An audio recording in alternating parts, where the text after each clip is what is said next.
Welcome, Jen Pereleman. Thanks for joining us. We really appreciate it. Thank you so much for having me on. It's our pleasure. She's running for Congress in District 25 in Florida against everybody's favorite, Debbie Wasserman Schultz.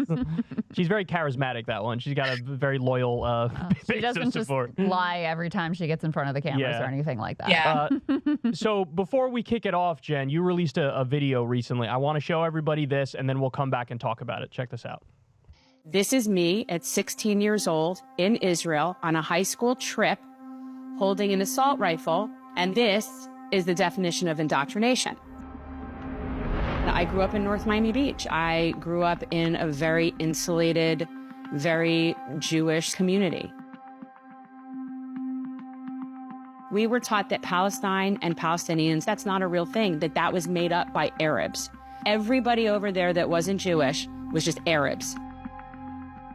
But the message was always clear that Jews were not safe and that the Arabs wanted to hurt us. My relatives, my great-grandmother, my grandmother were raised with this fear mentality that without the state of Israel, Jews around the world will not be safe. True history was kept from us. We were propagandized.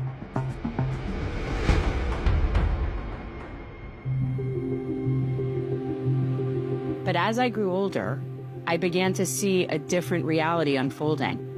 I witnessed the rise of the Israeli lobby, exerting its influence on our politics and policies.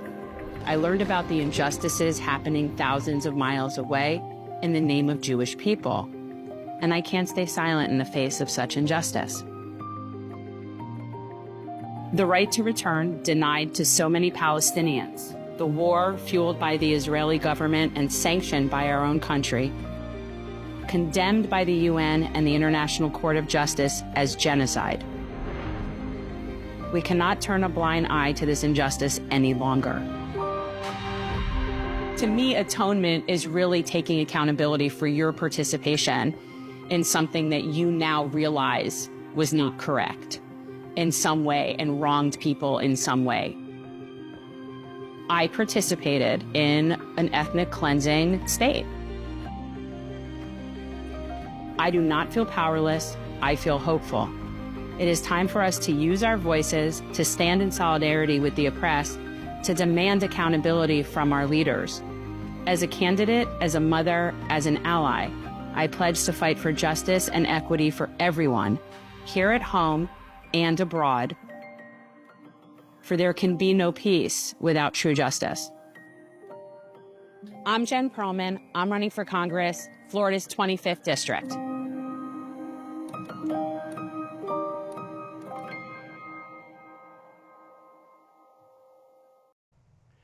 So that was a really, really powerful ad. Yeah. What made you, number one, speak out like that, and then number two, take on such a powerful politician? Yeah. So I took her on in 20, and even at that point, I was still sort of holding out hope in my head for a two-state solution, even then. And now I obviously see that that's not at all possible. But I've been speaking out against this for a few years already, and certainly on my show on generational change.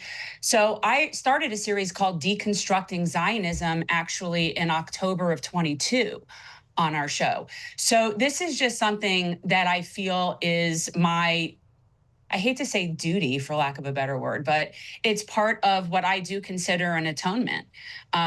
Truthfully, I'd probably be doing it even if I weren't someone who did participate in it, just as somebody witnessing it. I think we all feel that sense, at least I do, of, I feel shame. I feel guilt. When I'm writing a tax check this year and I'm thinking about what that money is going towards, it's horrifying to me. It's utterly horrifying to me. And then you have people out there saying, oh, well, why do you care so much? It's like, how can you not care about what we're seeing? How can you not care about what our government, not just what our dollars are going to fund, but the diplomatic umbrella? None of this would be possible without our support, our funding, our diplomatic cover at the UN, all of those things. So I think you have to be like, I don't understand how you cannot care, how this cannot keep you up at night. That doesn't make any sense to me. Yeah, well, something that is very important to me that I've been talking about for years, and it goes towards this idea of building coalition, is that people need to understand that we all are under the same oppressor. So what's going on against the Palestinians? It's the same oppressor. It's the same capital oppressor. It's American empire. So whether it's affecting us abroad or at home, we're all essentially fighting against the same power. And I think that the more people realize that, because at the end of the day, my goal is general strike May Day 2028. And the only way that that's ever going to happen is if all of these different movements start showing up for each other, recognizing that we all have the same oppressor. And that's the coalition we need to be building. So it is very frustrating that people really look at it as that's going on over their problem, when it is very much a global problem. Jen, talk about a little bit more of what you were discussing in that ad, of your journey, of your understanding what you were taught about Zionism, how you discovered this harsh reality that directly contradicted, because it can be very difficult if you grow up in a community with a certain identity, with certain beliefs. It can be very difficult to separate from that because you almost feel a loss of self and certainly a loss of potential, people, loved ones, support network around you. So I'd love for you to just expound on that a bit. Yeah, it's definitely been difficult. There are people that were in my life that are no longer speaking to me, which I anticipated that would happen, which is, a small price to pay for speaking truth. But I want to say when I was in Israel, it was 1987. It was in the summer of 87, which was actually before the first Intifada. And it was also before all of the walls and different highways were built. So when I was there, I always, say there was no visible signs of an apartheid state. It wasn't anything like what people say they've seen going there now. And so I didn't see it when I was there. In the early 2000s, I started seeing things during the second Intifada, where I was seeing, so it's a nonviolent resistance, but they're being met with violence. And so that just sort of got stored. And then around the same time, I started seeing all the anti-BDS legislation cropping up in this country. And as someone who takes civil liberties very seriously, that was a rabbit hole that I started diving down with, well, what's BDS? And, realizing, okay, so this is another nonviolent organic movement out of Palestine, and just started researching and digging. And that was also around the time when this new group of historians started releasing what is information that wasn't available when I was a kid. And so it just sort of started happening slowly but surely, but it unraveled like a house of cards.